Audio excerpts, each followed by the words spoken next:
So hello guys, welcome back to my channel BK Roy education group में आप लोग का स्वागत है दोस्तों। तो आप लोग कैसे हैं?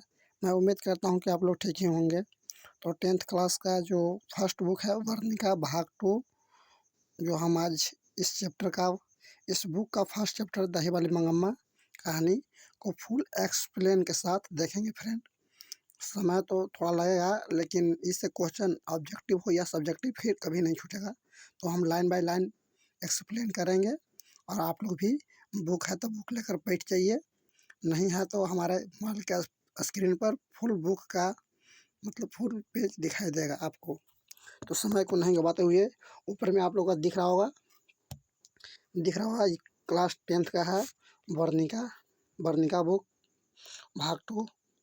थोड़ा कलर चेंज कर लेते हैं फ्रेंड। तो आप लोग का दिख रहा होगा 10th क्लास का वर्णिका बुक जो क्लास 10th का है। तो आगे बढ़ते हैं आगे चैप्टर की ओर। देखिए फ्रेंड, इस बुक में 5 चैप्टर यानी 5 चैप्टर पढ़ना है। फर्स्ट चैप्टर दही वाली मंगम्मा, जो कन्नड़ भाषा में लिखा गया है, जो श्रीनिवास जी लिखे हैं। सेकंड चैप्टर ढाते विश्वास है। कौन सा है? ढाते विश्वास। सेकंड चैप्टर हमारा ढाते विश्वास है। जो सात कोरी होता द्वारा लिखा गया है। ये उड़िया की कहानी है। इसमें बाढ़ का बहुत बड़ा मतलब महत्व दिया गया है। थर्ड चैप्टर हमारा माँ जो गुजराती लिखा गया है, गुजरात में। इसका राइटर है ईश्वर पेटलीकर। कौन है? ईश्वर पेटलीकर। नेक्स्ट चैप्टर है जो 4 नंबर क्वेश्चन है। कौन सा है? 4 नंबर नगर, जो तमिल में लिखा गया है। इसमें एक लड़की रहती है, इसका नाम पपाती रहती है। वो पागल हो जाती है और किसी मतलब उसका दिखाने के लिए बहुत दूर दूर जाते हैं उसके मम्मी पापा। इसको राइटर हैं सुजाता जी हैं। नेक्स्ट जो हमारा कहानी है ढाते यानी तो जो धरती कब तक घूमेगी, 5 चैप्टर है धरती कब तक घूमेगी, राजस्थानी में लिखा गया है। कैसा कहानी है? राजस्थानी में लिखा गया है। साबर दहिया द्वारा लिखा गया है। किनको द्वारा? साबर दहिया द्वारा। तो हम देखें कि इस बुक में 5 चैप्टर पढ़ना है। कितने? 5 चैप्टर। फर्स्ट दही वाली मंगम्मा, सेकंड ढाते विश्वास, थर्ड माँ, 4 नगर, 5 धरती कब तक घूमेगी।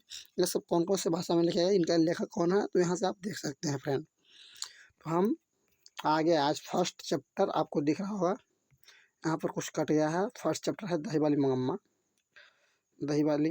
फर्स्ट चैप्टर है। एडिटिंग करने में कुछ गड़बड़ हो गया है, इसलिए कोई दिक्कत नहीं। तो हम लोग ऐसे भी जा रहे हैं। फर्स्ट चैप्टर कौन सा पढ़ना है? फर्स्ट चैप्टर है दही वाली मंगम्मा। कौन सी? दही वाली मंगम्मा। फर्स्ट चैप्टर हमारा दही वाली मंगम्मा है। इनका राइटर है जो कौन है? श्रीनिवास जी। यहाँ पर आपको दिख रहा होगा श्रीनिवास जी हैं। कौन से हैं? श्रीनिवास जी।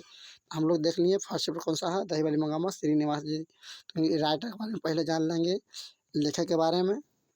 लेखक कहाँ के हैं, उनका पूरा नाम क्या है, यानी लेखक परिचय से 3 से 4 ऑब्जेक्टिव क्वेश्चन पूछा जाता है फ्रेंड। देखिए आपको दिख रहा होगा श्रीनिवास जी का पूरा नाम मास्ती वेंकट से अयंगर है। उनका जन्म 6 जून 1891 ईस्वी में कोलार कर्नाटक में हुआ था। कहाँ हुआ था? कोलार कर्नाटक में। कहाँ हुआ था भाई? कोलार कर्नाटक में। कब हुआ था? 6 जून 1891 ईस्वी में। श्रीनिवास जी का देहावसान हो चुका है। देहावसान मतलब मृत्यु हो चुका है। वे कन्नड़ साहित्य के सर्वाधिक प्रतिष्ठित रचनाकार में एक है।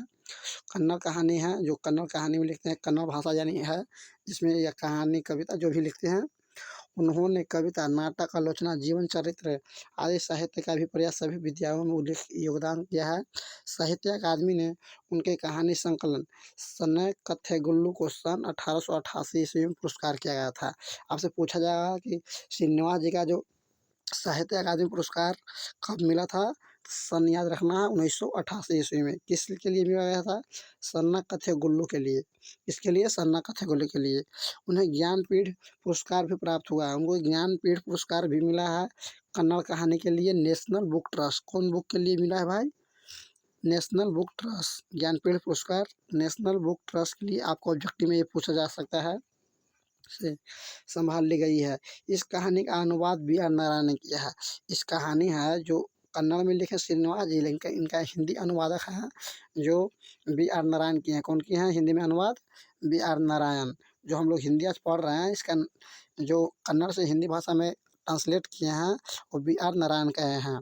तो देखिए फर्स्ट चैप्टर इस बुक में देखिए 3 को आज नाम हम 3-4 वो नाम लेंगे, उस नाम को आपको याद रखना होगा। फर्स्ट नाम होगा मंगम्मा का, आपको यहाँ पर दिख रहा होगा मंगम्मा, जो इसमें इस कहानी में सास का किरदार निभाती है। सेकंड आपको नाम दिया नंजम्मा, किसका नाम लेंगे? नंजम्मा, नंजम्मा, नंजम्मा जो बहू का किरदार निभाती है। और इसके मतलब इसकी मंगम्मा के एक बेटा होता है और नंजम्मा के एक बेटा होता है, यानी मंगम्मा के पोते होता है। तो ये 4 गो चीज़ में रखना है। एक और आता है इस कहानी का प्रमुख पात्र में, इसे देखो उसको रंगप्पा नाम रहता है। कौन चीज़? रंगप्पा, रंगप्पा, रंगप्पा आता है, एक माँ जी हैं। तो सबसे पहले हम चैप्टर बाय चैप्टर पढ़ देंगे तो पूरा पता चल जाएगा हम लोग का। अब देखिए जो-जो चैप्टर में जो इम्पोर्टेंट है उसको हाइलाइट किया गया है फ्रेंड, उसको अच्छा से देखना है और अच्छा से देखकर अच्छा से पढ़ाई करना है, ताकि एक भी ऑब्जेक्टिव या सब्जेक्टिव क्वेश्चन यहाँ से नहीं छूटा जा सके। तो फर्स्ट चैप्टर में देखिए हम लोग देख रहे हैं, मंगम्मा बरसों से हम बारी से दही लिया करती थी, बेंगलुरु की तरह दूसरे शहरों में रोज आकर दही देना और महीने के बाद पैसे लेने को बारी कहते हैं। यानी किसी शहर बेंगलोर शहर में जाती थी दही बेचने और महीना में यानी 1 महीना लग जाता है, तब वो अपना पैसा लेती थी, उसी को बारी कहते हैं। पर लगता है कि बेंगलोर में ऐसी बारी का रिवाज नहीं है। आमतौर पर जब भी मंगम्मा हमारे मोहल्ले में आती तब तब वो हमारे घर आकर दही लोगी माँ जी बहुत बढ़िया की है कहती है, हमें आवश्यक होती तो हम ले लेते और उस दिन के भाव के अनुसार उसके पैसे दे दिए थे या अगले दिन चुका देते। यह हमारी उसकी बारी की रीति है। वह अबलूर के पास किसी गांव की रहने वाली, कहाँ के? इसे ऑब्जेक्टिव में डाला जाएगा फ्रेंड।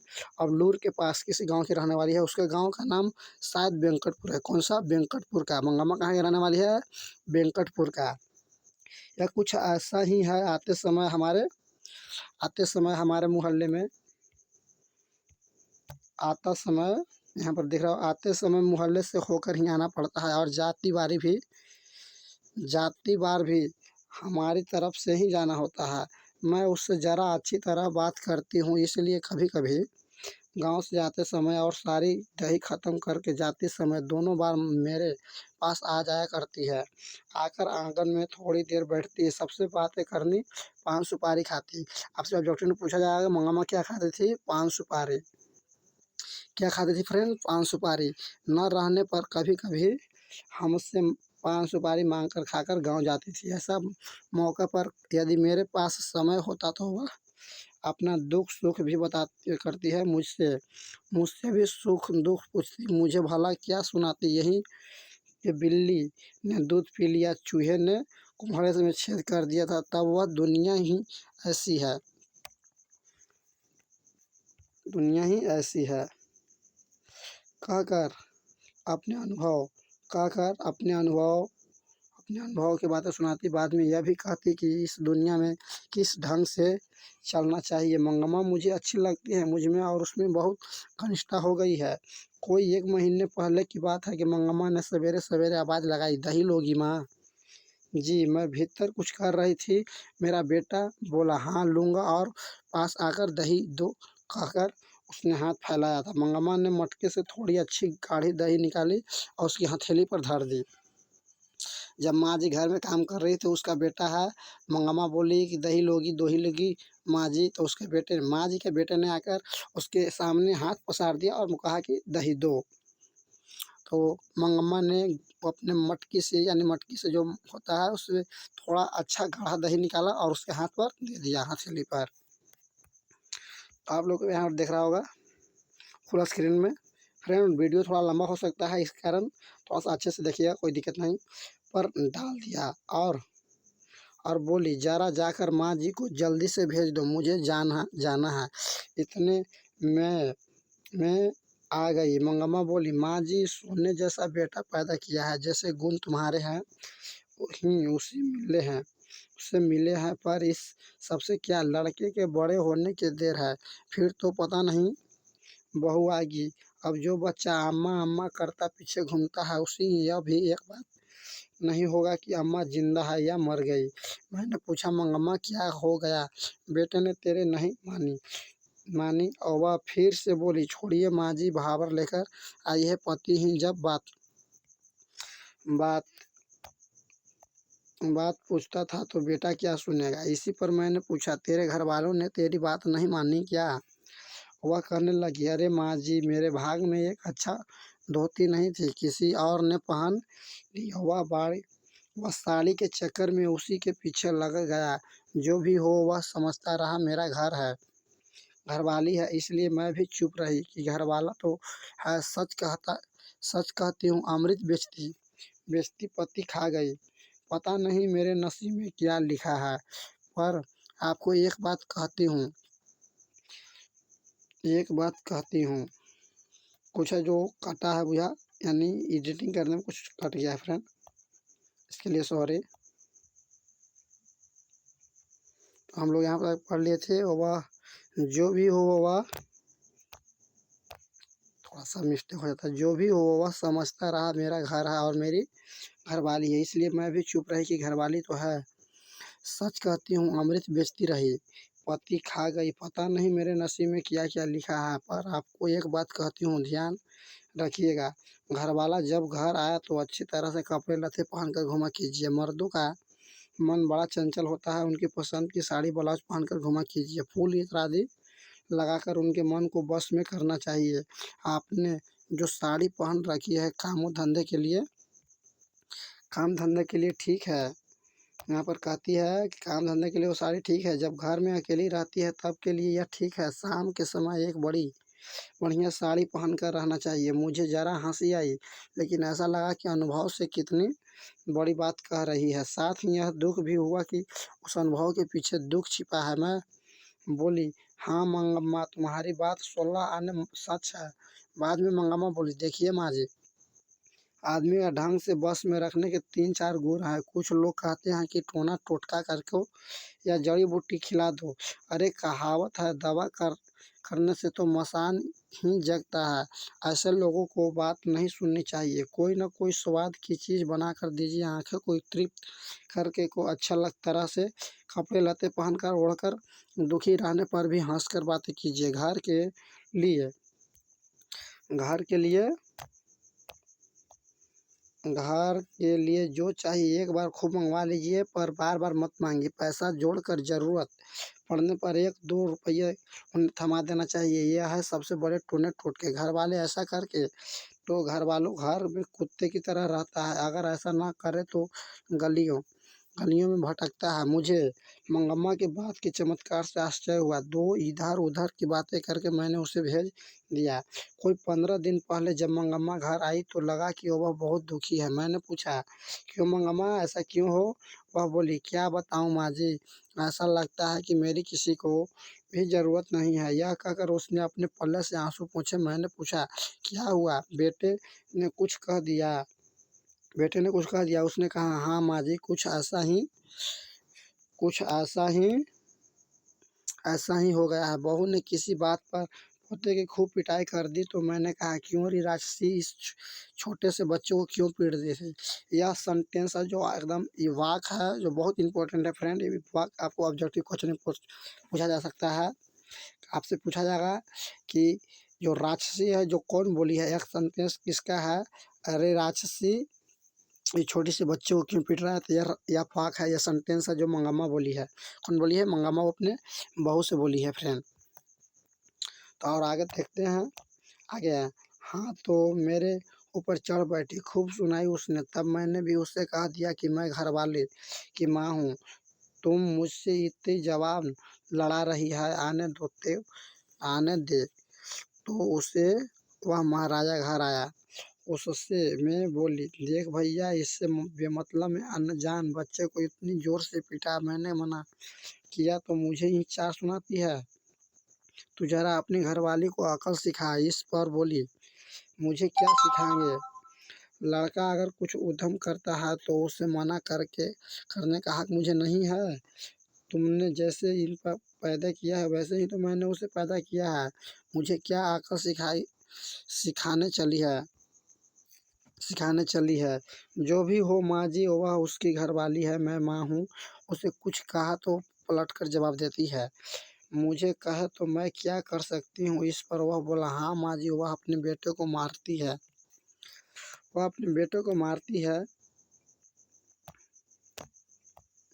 तो मुझे क्या उसके झगड़े में पड़ती हो तुम मुझे दंड दो। तब मैंने कहा क्यों रे मुझसे गलती ही हुई है। मुझे बहुत गुस्सा आया। माँ जी बात मेरे मुंह से निकल ही गई। क्या कहता है रे, बीबी ने तुझ पर जादू फेरा है। वह बच्चों को पीटे तो भी ठीक है और मुझे गाली दे तो भी ठीक है।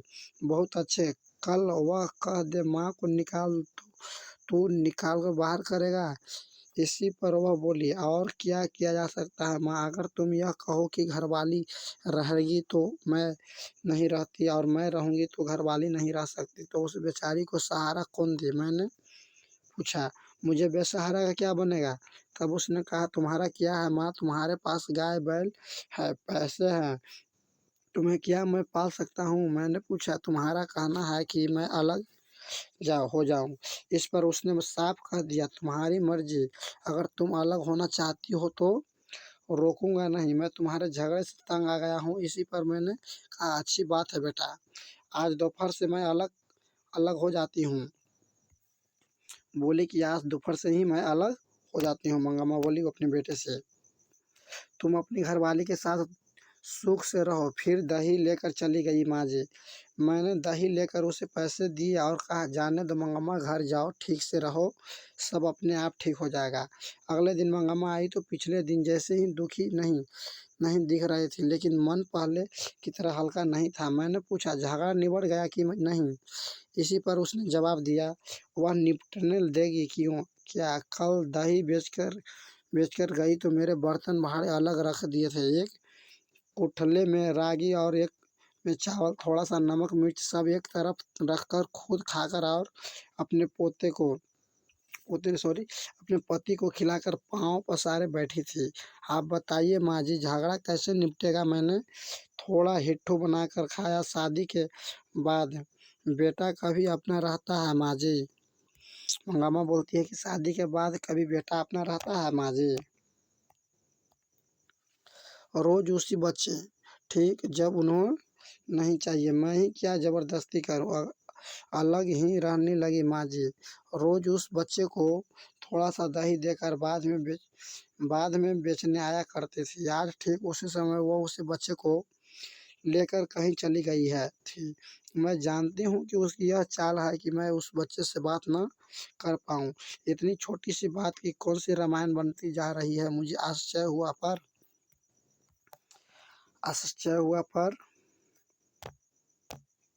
मैं उसमें कुछ कर नहीं सकती थी। इधर उधर की कुछ बातें करके मैंने मंगम्मा को विदा किया। बाद में एक दिन मैंने वह बात उठाई ही नहीं। ऐसा लगा कि वह अलग ही रहने लगी है। एक दिन उसने पूछा, माँ जी आप जो मखमल पहनी है ना, वह कैसे गज मिलती है। मैंने पूछा, क्यों मंगम्मा। वह तो बोली, इतने दिन तो बेटे और पोते के लिए पैसा जोड़ती रही, अब भला क्यों जोड़ो। मैं भी एक मखमल की ब्लाउज पहनूंगी। मैंने कहा, एक ब्लाउज के 7-8 रुपये लगते हैं। ये पूछा जाएगा ऑब्जेक्टिव में, एक ब्लाउज का कितना रुपया लगता था। 7 से 8 रुपया। किस चीज़ का ब्लाउज था। मखमल का ब्लाउज था फ्रेंड। किस चीज़ का। मखमल का ब्लाउज। तो उस दिन मंगम्मा ने जाकर दर्जी से वह कपड़ा लिया और ब्लाउज के 7-8 रुपये यहाँ पर लिया और वह सिलने दे दिया था। दूसरे दिन पहन कर आई, मुझसे कहने लगी, देखिए माँ जी, मेरे श्रृंगार। घर वालों के रहते एक अच्छी साड़ी नसीब नहीं हुई, वह तो किसी के पीछे लगा था।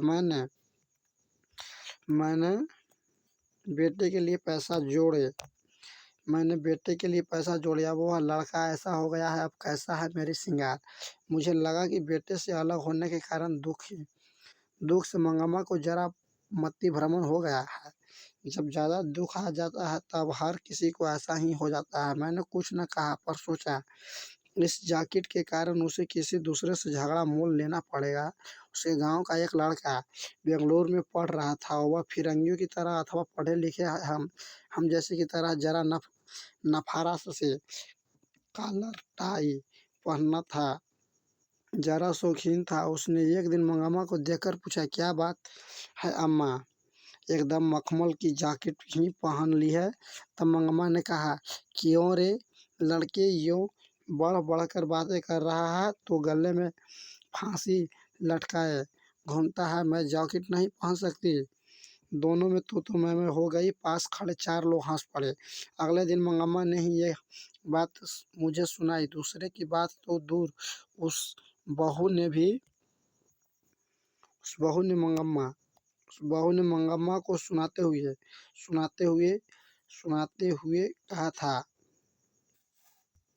कहा था बहू को एक जैकेट सिलाकर नहीं दी। जैकेट सिलाकर अलग हो गई और अब मखमल की जैकेट पहनने लगी है। मंगम्मा ने ब्याह में बहू को कर्णफूल, कड़े झुमके, कान की जंजीर, कंठी और तगड़ी सब दिया था। बाद में भी साल के साल कोई न कोई गहना बनवा देती थी। वह तो बहू को याद नहीं रहा।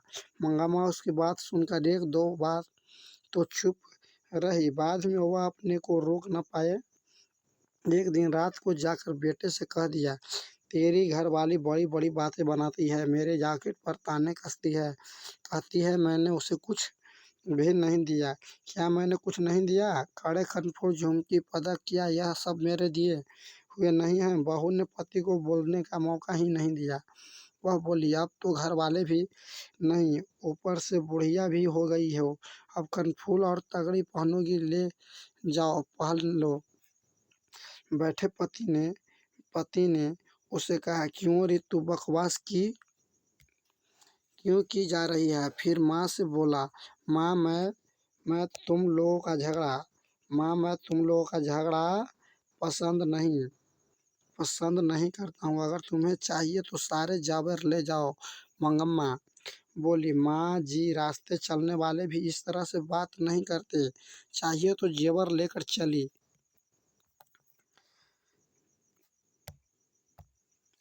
जाओ, कहकर उसने सारे दोष मुझ पर ही मढ़ दिया। अब यह जन्म किसकी, यह सुनाइए। मुझे बड़ा दुख हुआ, वह भी इसलिए कि बुढ़िया ने अपने पोते को पीटने से मना किया था। कितना चैप्टर और है फ्रेंड?